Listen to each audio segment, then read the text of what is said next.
Alright. Do you think paranormal occurrences really exist, or are they just people's overactive imagination? Another very complicated question. As far as I know, I've had no personal experiences with aliens or ghosts, but I've known people, like one of my dad's partners that he worked with, supposedly his house was haunted. That's what I heard. My mom's aunt had a big old mansion years ago, old thing, suits of armor, everything. It was, but the place was a little creepy. And supposedly the upstairs, I think it was haunted. And I don't know. She had 8 kids. Did one of them see something? I don't know. I never had that conversation. So, like you, I am open that there could be ghosts, there could be aliens. They could look just like us or whatever. I'm open that they could exist, ghosts and aliens, but I've never had any personal experience with it. I don't think it's just overactive imaginations. I'm sure in some cases it is. I think other times there might be things that actually freak people out, and I don't think it's their imagination that they're freaked out. Yeah, so we'll leave it at that one. What is your take on the laws of statutory rape versus adult rape, and furthermore on all who would be listed as sexual offenders? Yeah, you're right about when there's a 16-year-old girl or boy. When you've got a 16-year-old and a 19-year-old, it's very complicated. Love does happen, sex does happen with those situations. I think that it is a case-by-case situation, like you said, or at least it should be. I think that if there's violence or forced activity, that should be treated differently than people that are dating and one of them is underage. I think that's might be a bad decision, but I don't think it's the same as attacking someone or physically forcing someone. So I do think it should be case by case. Rape's a big deal to me. I don't even watch movies with rape generally. Since I was young, it's so wrong. It's just devastating, and it destroys. Like you said, it is boys and girls that are raped.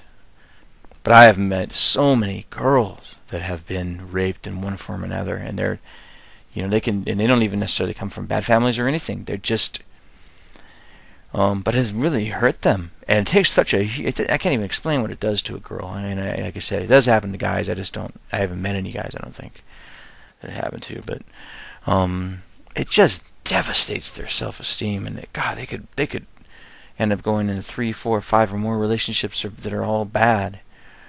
You know, the thing about it is, if you're treated really, really badly by somebody when you're young, whether it's rape or just a bad relationship, then you might get into a relationship that's not as bad, but it still isn't good. This is what I'm saying. It could really knock down your self-esteem, and then when your self-esteem is low, you're not nearly as choosy as you might be.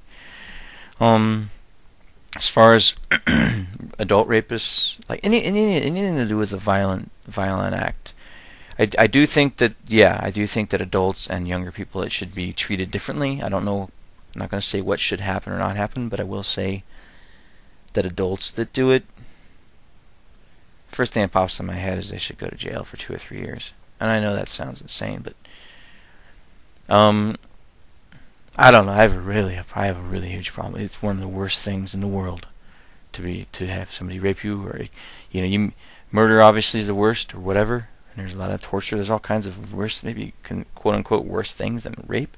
But rape can destroy your life, and if you can be alive to experience that. So you can make bad decisions about relationships for the whole life because you were raped when you were 12, 14, 16, 19, 25. They're really good. It's just devastating. And the people that do it, it's just, I don't even know what to say. I said, when it comes to an adult, right off the bat, 2 or 3 years in jail. I don't know. But that's such a complicated issue. But I do feel. And as far as listing as sexual offenders, sadly, yeah, people need to know that these people did that. And I guess you could be right. Maybe it's forever. I don't.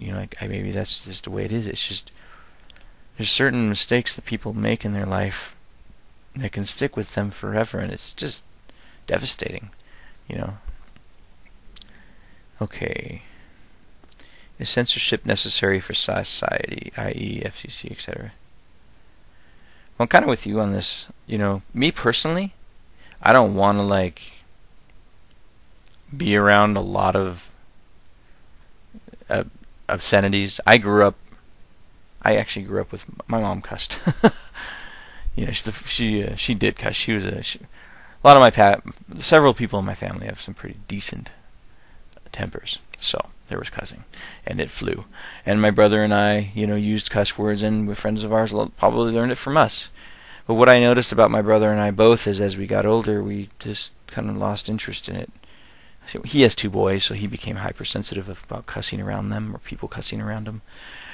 For me, cuss words are they come out when you drop something on your foot or whatever. I don't cuss at people very much. I think it can come off abusive. I think that it can really hurt people. I'm not big on hurting people. You got to push me a lot to get me to rip your head off. My brother used to push me a lot, but I didn't. I